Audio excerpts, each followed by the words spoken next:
Hi, everyone, and welcome to part 2 of our first virtual speaker series session, Adapting to Change, Marketing in the Age of COVID-19.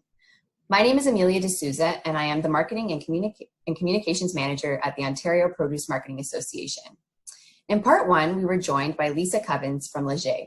She spoke about research conducted by her organization regarding consumer behavior during and after the pandemic. Today, I am joined by a marketing expert and social media influencer to discuss the changes they have seen during this time and how they are adapting their content to meet the needs of the physically distanced consumer. Before we begin, I would like to introduce our special guests, Nicole Marinick from Marin Marcoux Marketing and Susan Keefe from Rhubarb and Cod. Nicole Marinick is the owner of Marin Marcoux Marketing, a full-service agency specializing in food and lifestyle brands operating in the Canadian market. She's been working with the OPMA for 7 years with a focus on our Produce Made Simple program. Susan Keefe is a food photographer, recipe developer, and food stylist based in Toronto. She's the food blogger behind Rhubarb and Cod, which garnered her a Taste Canada Awards Gold Medal in 2018. Susan looks at food as an art form and finds great pleasure in dreaming up new and novel recipes, glamming up veggies for the beauty shot, and endlessly adjusting for the ideal beauty bite. Thank you so much for joining me today, ladies. Thank you. Thank you. So we're going to start with some questions. This question's for you, Susan. Given that many people are now doing more of their own cooking and aren't shopping as frequently, have you noticed significant changes in the types of recipes or meals that your followers are looking for on your blog? Yeah, I've noticed a little shift in behavior. I've noticed an uptick in pasta dishes and bean dishes, lots of pantry items making a comeback. I've also noticed a renewed interest in making things from scratch, sort of like all the loaves of sourdough that you've seen floating around. But more than anything, I think people are looking for shorter ingredient lists, ideas on how to make produce last, and lots of substitutions, because not everybody's pantry looks the same. I recently started producing food videos, diaries with my partner, who luckily enough works in television. So he's stuck here at home with me and might as well get something out of it.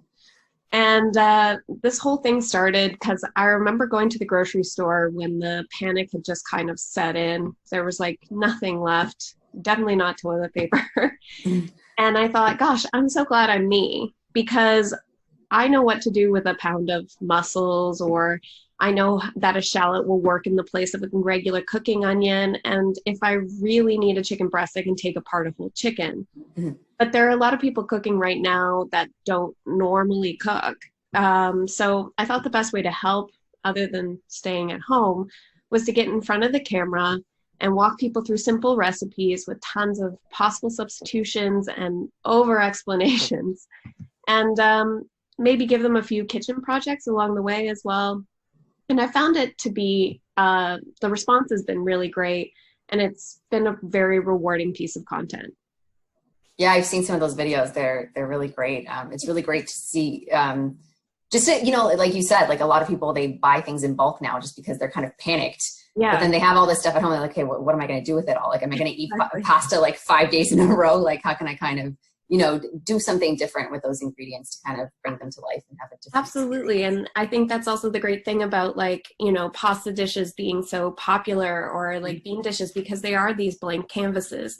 So people have these opportunities to eat more seasonally and use the produce they can find and that they can get, because it's easy to put, I don't know, like asparagus with your favorite spaghetti and lemon cream sauce. It's easy to swap and switch up and keep yourself not bored. Yes. Which is an experience that a lot of us are having right now, having to be at home all the time. Yeah. Thank you, Susan. No problem. Nicole, this is a question for you. In terms of Produce Made Simple, do you find that people are looking for specific information? For example, how to store a particular item? Is there a commodity that you see that's currently trending on the site? Okay, so before I start, I'll just give a quick recap about Produce Made Simple generally in case people aren't familiar. So Produce Made Simple was started about 7 years ago by the OPMA just to really become a source of information, a reliable and accurate source of information for fresh produce. So everything that's in season be imported, but as well a great focus on local and what's available grown here. So we've always had information about how to select, how to store, how to prepare things in different ways. And I think that's been very relevant in the past because we've focused on, as Susan said, ingredient lists that are relatively short. We have a really great series called What Goes Well With, and that's always been popular, and that continues to be true. So I think the content that we created and have always had actually is very relevant right now because there are a lot of people who, as Susan said, haven't usually been cooking much at home. What we've seen in the food industry is that sort of half the time people spend their grocery dollars in the grocery store and half of the dollars have historically been spent eating out. So, you know, some of the shortages we're seeing are because of people's fear and panicking and stockpiling, but also because there's a shift from so much being bought at food service and now people are having to feed themselves at home. So research is showing us that there's a lot of people who are experienced cooks who are cooking more, but also there are people in the family environment who weren't cooking before, but because they have more time at home, they are cooking. So we're seeing like dads doing more food prep, oftentimes teenage children who are really stepping up and getting involved. And we're seeing that a lot of families who are now taking on homeschooling are using time in the kitchen as a learning opportunity. So the things that have been popular continue to be, but they're also, I think, helping a lot of people who perhaps don't know, you know, what Susan was saying, they just don't know about substitutions. They're not sure about, you know, what's in season now or how to keep it fresh once they get it home. So these are some of the things that have been particularly popular in the last 90 days on the Produce Made Simple website have been what goes well with sweet potatoes, strawberries, mushrooms, apples, cauliflower. Also, interestingly, artichokes. Watermelon has come in very recently as a top search item. And so when I speak now, talking about our experience with Produce Made Simple and what we see on our platform, we also have a wonderful team of ambassadors who are a group of food bloggers, chefs. Susan is one of them. And so I did reach out to them and got their feedback too about what they're experiencing on their sites.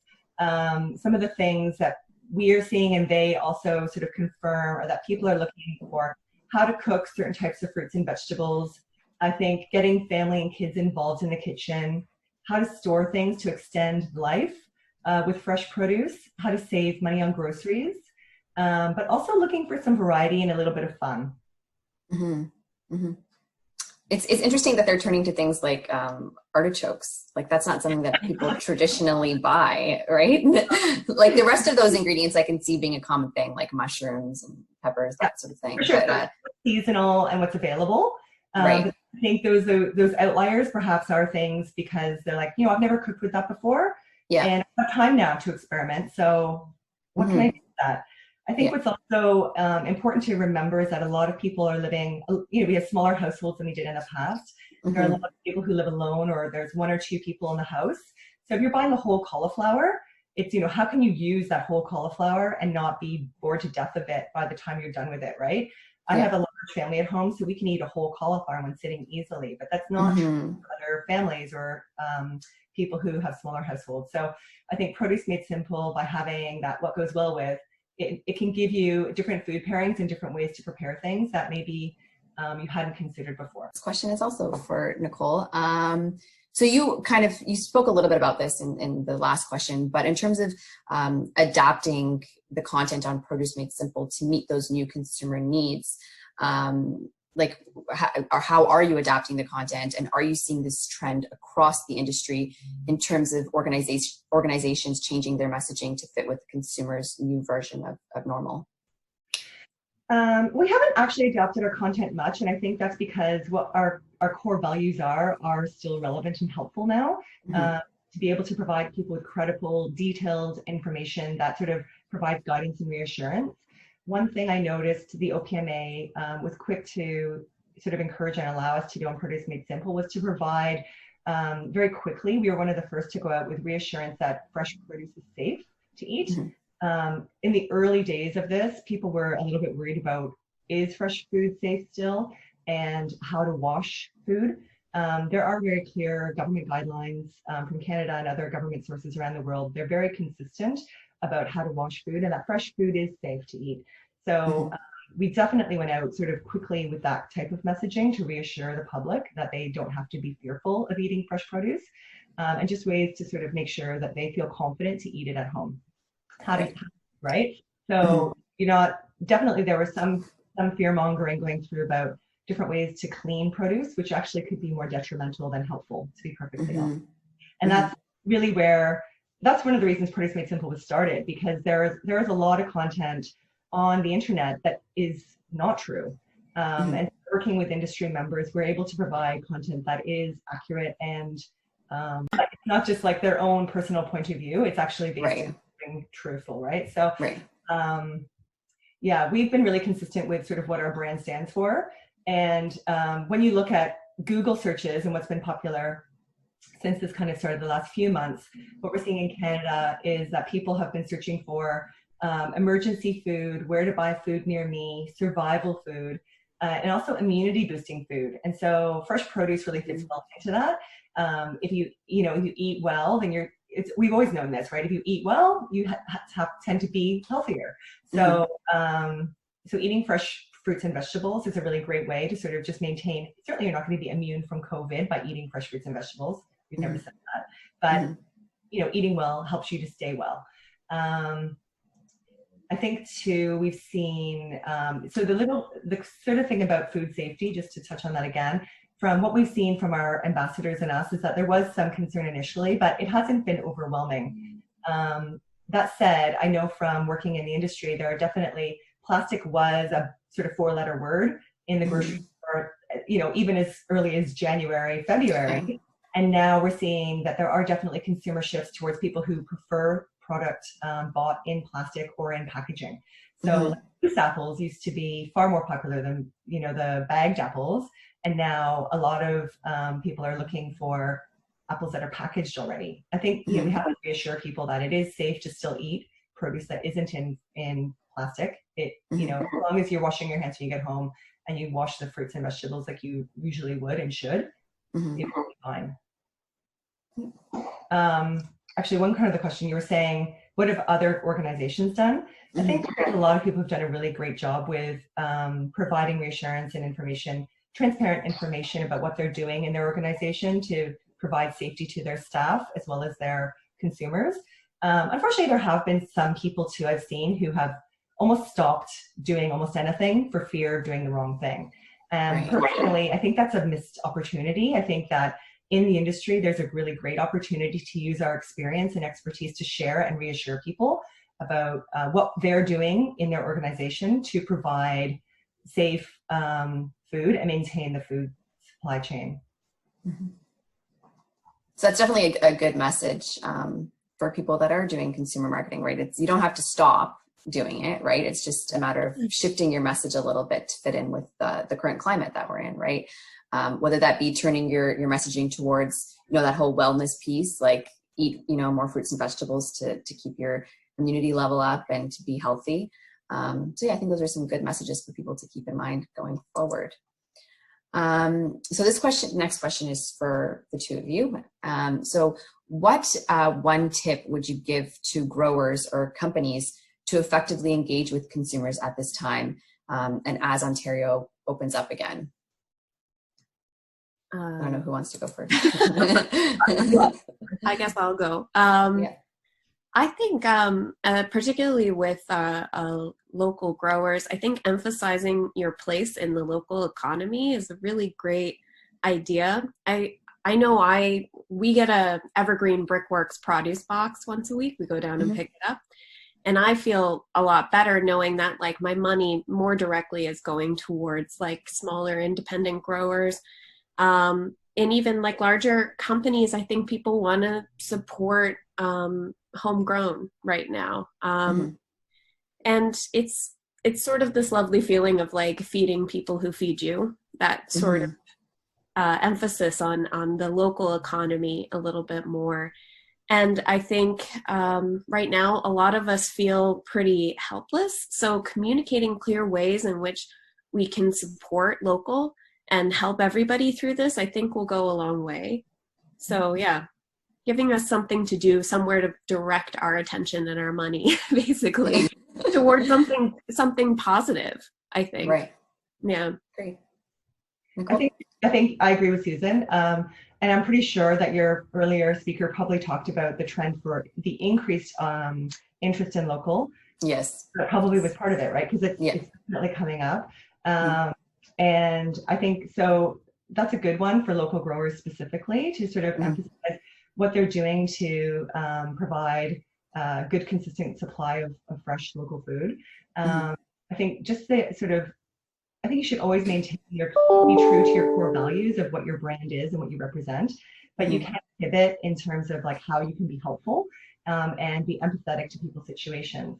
I think there's a few sort of don't do's. So it's not helpful to provide scare tactics or sort of focus on status. I think for lifestyle brands that are maybe have been really focused on status, that's a challenging one right now because there are a lot of people who are really struggling. So trying to be, I think, empathetic if you are one of those types of brands would be probably more appropriate right now. But certainly sort of looking at providing, I think, open information about what you're doing in your own organization to provide reassurance to people would be great. Okay, Susan, this next question is for you. It's a two-part question. So are there any other changes that you've made to your blog or social sharing since we've been physically distancing? And although it's hard to anticipate what the immediate future will look like, what are your plans for social sharing when life opens back up? So mostly, I think the biggest shift for me was, I've always been a bit of a perfectionist. So most of the things that I put up, that I put my name on, are very polished. And I feel like this whole scenario has sort of robbed us all of our veneer. So I've been a lot more up front and center, a lot more off the cuff, a little bit more keen to show them that, like, hey, I don't know what's going on either. Right. I'm trying to do the best I can with what I have. And I think that's been a big shift for me. It's been an uncomfortable shift for me, but I think it's necessary right now because, we aren't really looking for aspirational content the same way we were. Like, maybe people don't want to see 8 million layer cakes right now. They'd rather just have something they can make with their kids, and it doesn't have to be perfect. And so I've been, trying to shelve that side of myself who wants to make, a croquembouche or something like that, and just be like, hey, here's another lentil recipe, or here's another farro recipe, or, there's a lot of rhubarb out there. What can we do with it? And how can we extend it? And then to answer the second part of your question, I hope to keep that up. I think sharing recipes that are simple, that highlight basic technique and easy examples of like building flavor so people can kind of pick and choose what they want to make things their own. I think those are worthwhile because that's kind of what becomes part of your muscle memory as a cook, and it makes you better at cooking and more resourceful. And I think we've all found a new appreciation for resourcefulness now. So I hope to actually just help people cook without a recipe a little bit easier and feel more competent.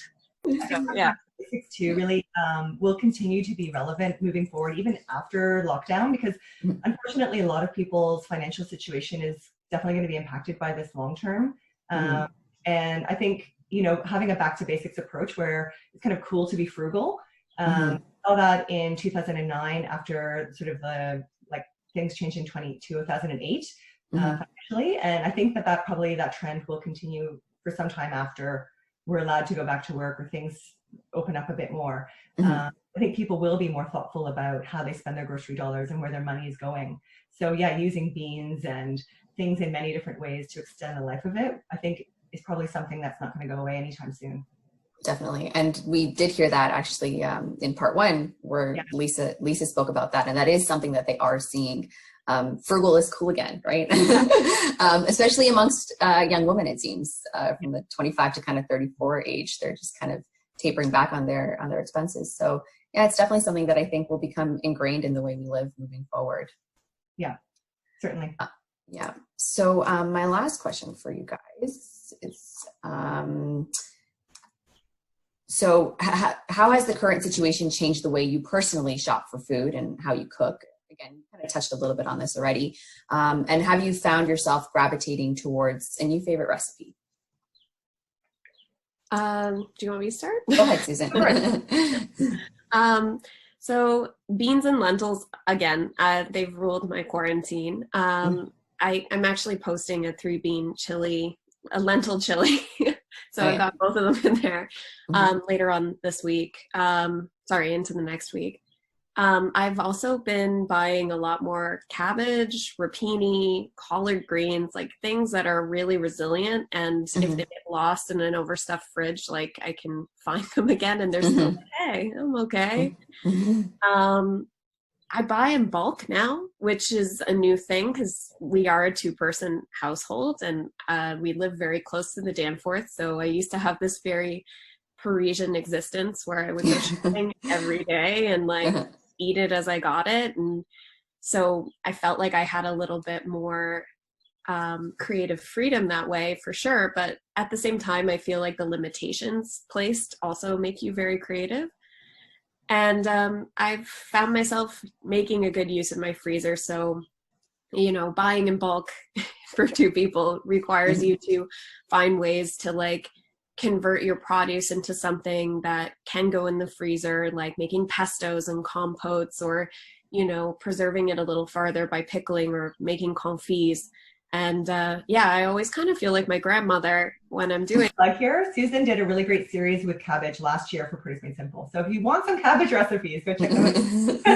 That's the other thing, actually, I forgot to mention at the beginning. That's one of my top, because I posted 2 of the recipes on my blog and 2 on the Produce Made Simple, and they kind of connected to each other. That's one of my top trending recipes right now. 4 ways of cabbage. So there you go. You're not the only one. Yeah, they're looking for variety, right? They're looking to make, and like just to bring back to the cauliflower thing that Nicole mentioned, I actually have a head of cauliflower. We roasted half of it and I'm going to pickle the rest of it today. So, you know, it's good to get mileage out of your vegetables at this point. And to show people, right? Like they don't have to be intimidated over buying like a full head of cauliflower or cabbage. Yeah, right? absolutely not. I mean, I think in general with cooking, it's funny how many people kind of revere it and are afraid to approach it because they're afraid of failure. But like, it's actually incredibly simple. And the more ingredients and the more techniques that you learn, the more accessible it becomes. So, you know, I think starting small and then building on your inventory of ingredients, textures, and technique, it makes it so that it doesn't feel like a big thing. It's not magic. It's totally learnable. That's a great point. Nicole? I think, so unlike Susan and probably you, we have a big household. We have 4 kids here, including a teenage boy. So we go for a lot of groceries. And what I find interesting is certainly we're the same as most people. We used to shop way more than once a week. I think the average usually was like 2 to 3 times a week. And that's, I think, pretty typical for a lot of Canadians. Now, certainly we've tried to push it out. I find it's hard for me to go much more than 8 or 9 days just because the fridge really is quite empty. And that's a novel thing.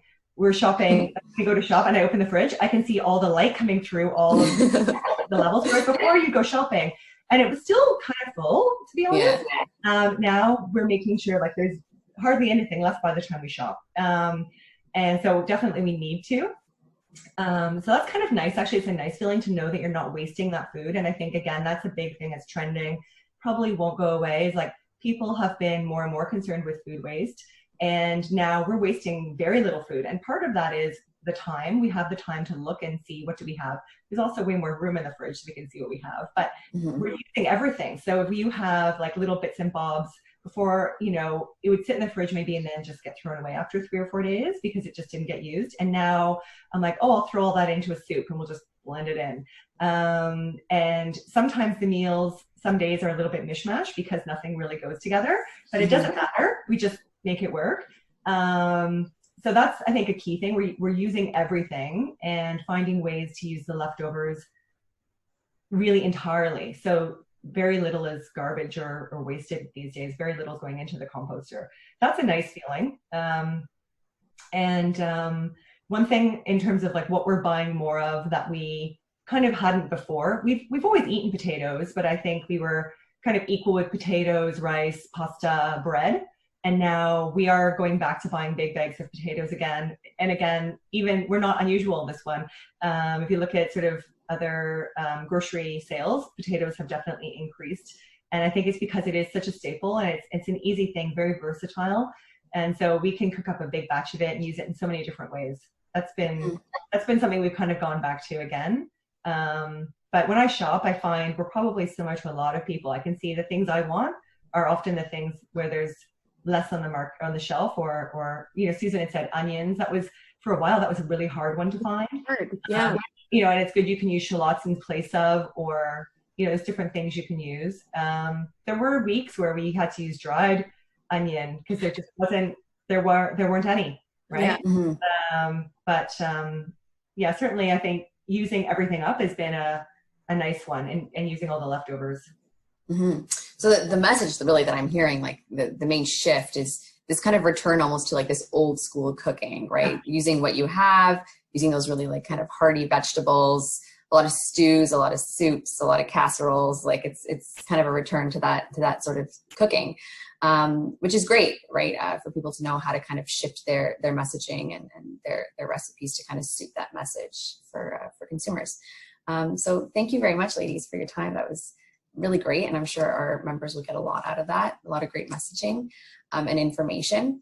And to our members, thank you so much for tuning into this series. We hope that you found it informative, and stay tuned for the details of our next speaker series session. Thank you so much, ladies. Thank you. Thank you. Bye.